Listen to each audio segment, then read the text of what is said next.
This is the 2021 Chevrolet C8 Corvette. And today, I'm going to tell you why it is the best supercar you can buy in today's market. Let's get to it. Now to start off, what is the C8 and how is it any different from any of the other generations of the Corvette? Well, for starters, it looks a whole lot different than the previous generations, and that's because of one important fact is the engine, well, it's no longer in the front. It's now in the rear or mid-engine layout. For 7 generations, the Corvette had been a front engine layout. Now, finally, after much awaiting, the mid-engine Corvette arrives. Now, some cool facts about the mid-engine Corvette is, well, this is the first mid-engine Corvette that wasn't a concept car. And as far as styling and stuff like that, I think it's the best looking Corvette since the C2 split window coupe. Aside from that, well, it's got a lot more power from a base offering, and it's a heck of a lot quicker. 0-60 on this is 2.8 seconds, as equipped right here with the Z51 package, and this is a 2LT. And for the price, which this one came out to be about $85,000, you cannot beat that anywhere else in the car market. You cannot get almost a 200 mile an hour top speed, under 3 seconds 0-60, all for under 100K, using a naturally aspirated engine.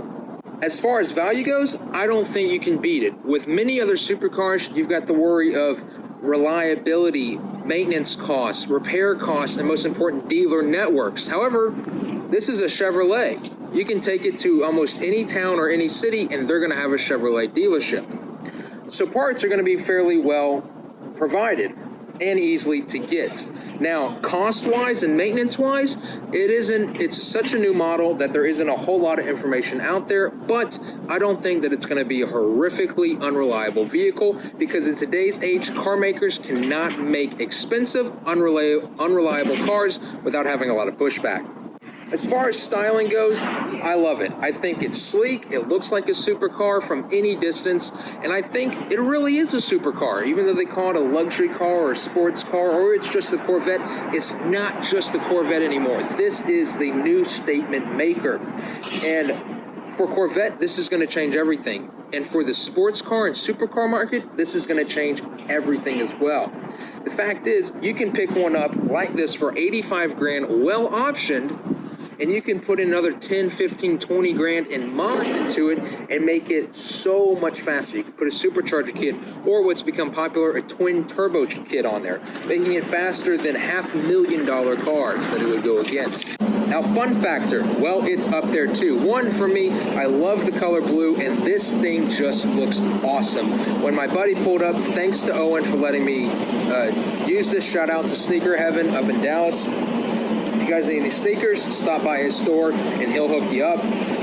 But aside from that, this car just looks good. When he pulled up to this location, I thought, man, that is a supercar. I cannot wait to look at it in further detail and especially drive it.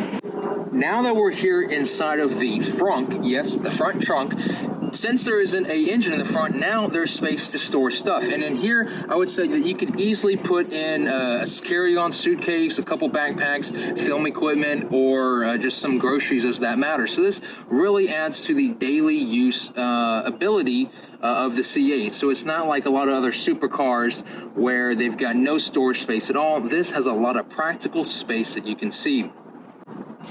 Now, by government regulation, they had to add a little release in case someone wanted to kidnap you inside of your C8. As you can see here, there's a man jumping out of his C8. You've also got a cigarette plug and some other goodies in here, such as tie-down straps and anchor points. Overall, it's a very sizable trunk space that is very usable for daily use. And down here in the bottom, we can see that we've got 2 cameras here on either side, one for the driver and one for the passenger, and this helps for forward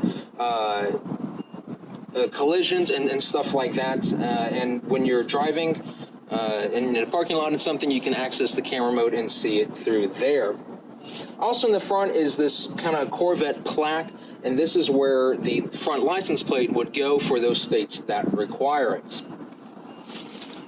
Now, one thing I really like about the C8 is that when you open it, unlock the car, it has this really cool kind of open sequence in the taillights, as you can see here. So the lights kind of flicker away, everything comes on, and the mirrors come out. Now, the turn signals also do the same thing, where they start up all three and then they fade away. Generally on other cars like that, they start fully and then they start small and then slowly build. I also love the way that this exhaust is. It's aggressive but subtle all the way back. And speaking of exhaust, let's hear that engine.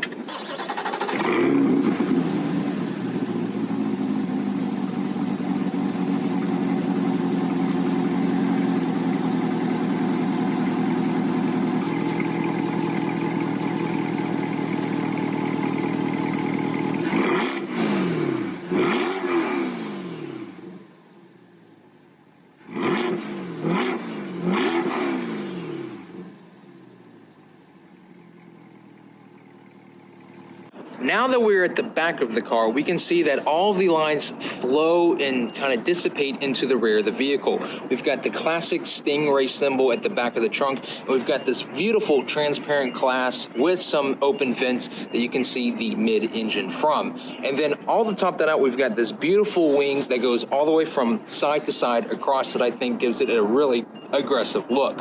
Now, to open the trunk, there's two ways. You can either hit twice on the key fob here, or there's a button under the bumper. We're going to use the key fob today and open it up.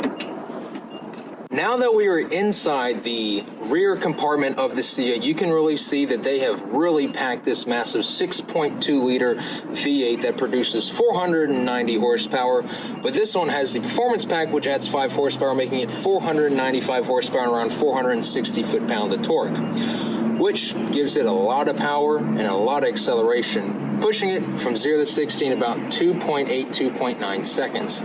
That's pretty quick for a car that costs under $100,000. That doesn't have turbos attached to it. Now here you can see we've got nice strong struts holding up this big clamshell here, and we've got some nice space here that stores the target top if you wanted to put it there. And I will show once we get inside how the roof comes off, and you can stow it right here. It clips into those locations right there for easy access, so you can store your roof as you go, which is extremely helpful. If the weather might be inclement or something like that, you can take it off, stow it in the back, and then put it back on quickly if you need to. There's also, per government regulation, another safety child lock in here that has a man with a golf club, as you can see, running out of the trunk of a car. However, it's not a C8. It looks to be a Taurus or an old Crown Vic, but he's running with a golf club nonetheless. Kind of a cool little feature there. You have the fuel rails and all of the ignition coils and all of the engine dressings nicely tucked away in here, and you can see that the exhausts are mounted very high up in this location due to its low location in the vehicle as a whole. For the exhaust to go out to the back, they had to be located fairly high up in the engine bay. I think it gives it kind of a cool look to be able to see the exhaust, and especially those who modify their exhaust later, it will look very cool with either twin turbo kits or beautiful headers out of the engine bay. Now, how do you close the C8? Well, they've put a nice little latch here where you just grab and simply put down.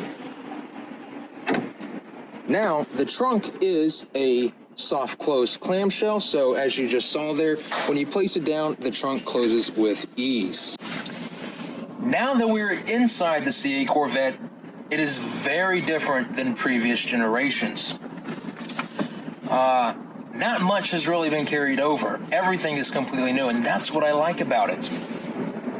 The biggest controversial thing is this center driver control thing, and personally, I like it. I think it's a nice layout. Everything, once you get the hang of it, is pretty centrally located. Up top, you have your driver climate controlled, heated, cooled vents. You've got your sync, auto, and then you've got where you want the air to go. Then over here is your main power button, and then below that, you have your passenger controls.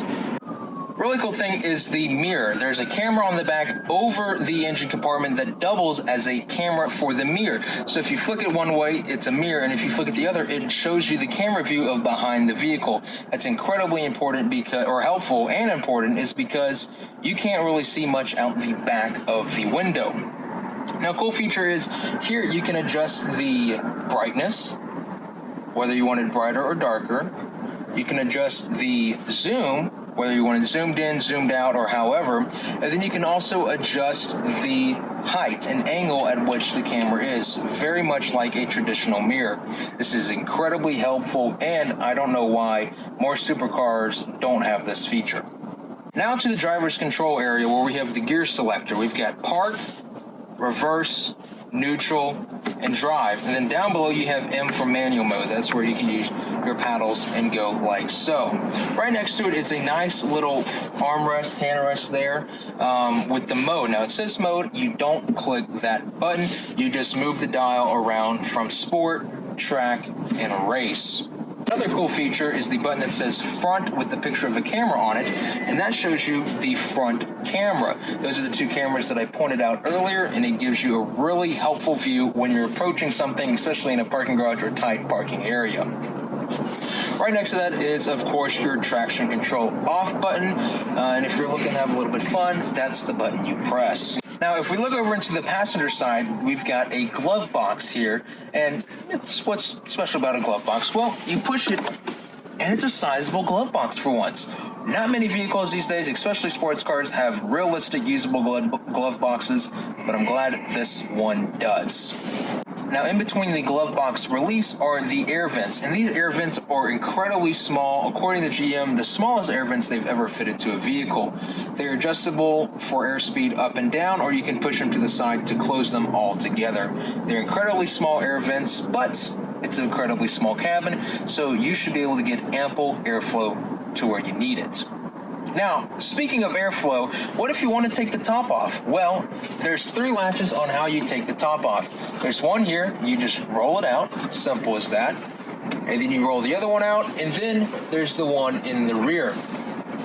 And then you take your target top off and you can put it in the trunk as shown earlier.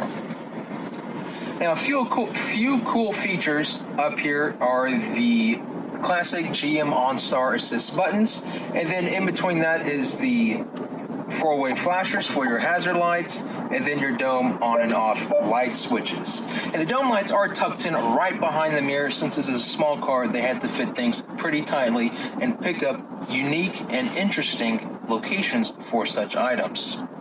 Now, going to the steering wheel, it is a completely redesigned steering wheel all the way around. It's not necessarily a wheel, but more of like a square wheel thing. Flat on the top and bottom and kind of rounded on the sides, giving you more of a race car feel.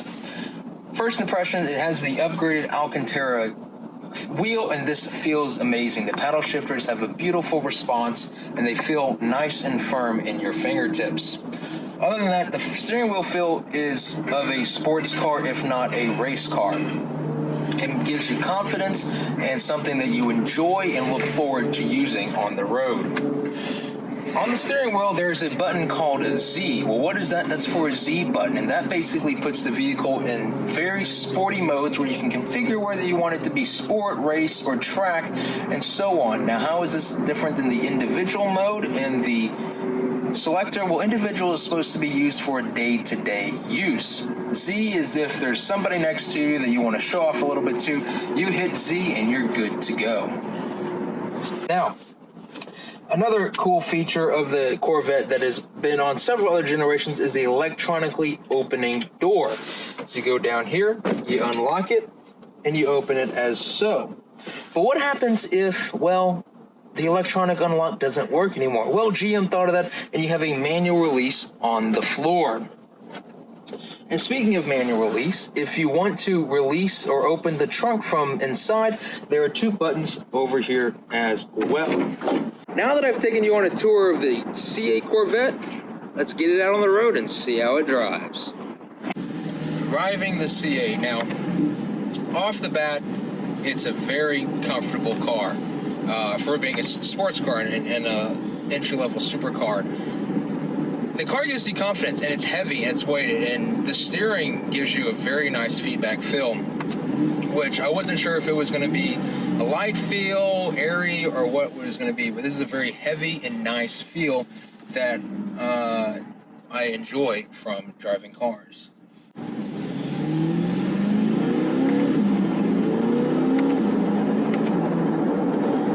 has nice acceleration, barely even hit the gas, and it just goes ahead and just sends it on the outer space. And I love the gear shifts are very quick and responsive. That was something that I wasn't sure it would be able to keep up with other competitors in the supercar market, such as the Porsche PDK and Ferrari and Lamborghini systems. But it seems, I mean, instant you hit it, it responds like that, and that is a very good sign and a very good feature for sports cars and supercars alike. As we're driving around, I don't feel like super low to the ground. I feel like I have a great line of visibility. The rear camera as a rearview mirror definitely helps a lot. And, you know, sometimes when you're in a really low car, you feel a little scared and you can't really see. I know where this car sits in the road, and it's very helpful. I'm going to give it a little gas here.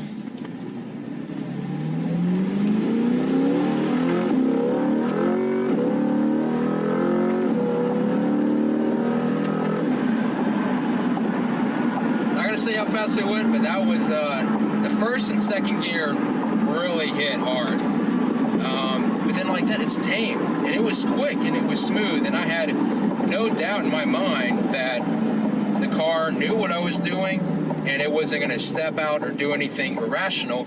Me and the car had a good conversation together while I was flooring it. And that is what you want out of a supercar, sports car, any good performing car. You want that type of relationship between the driver and the car. Now that we're going a little bit slower and kind of we're going around a lake in our area, these seats are very comfortable. They're plush, even though I know it looks bumpy as heck through the camera. It's smooth, and another thing is the engine's not super loud, even though it's right behind me, aside from the glass.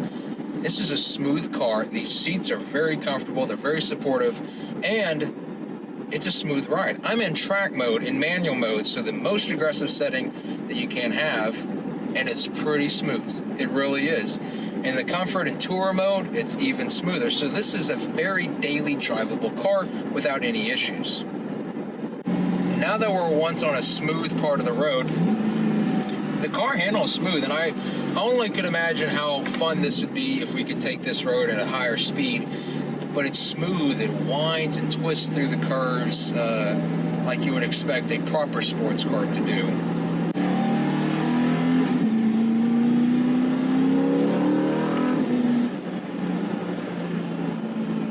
Now, another thing I like about this is you can push it hard, hit the gas really hard, and you also aren't going super fast, which is a cool thing. It's a very fast car, but you can also have fun with it. You can throw it around a little bit and not be breaking the speed limit by 1,000,000 miles an hour. And that's what I really like. You can hit the gas, open up the valves a little bit, and then let off, and it slows back down. And that is where you can have a lot of fun with the car. It's not all about breaking the speed limit by 1,000,000,000 miles an hour and pushing it to its very limits. It's if you can have fun with the car, and that's where the real joy of driving comes in.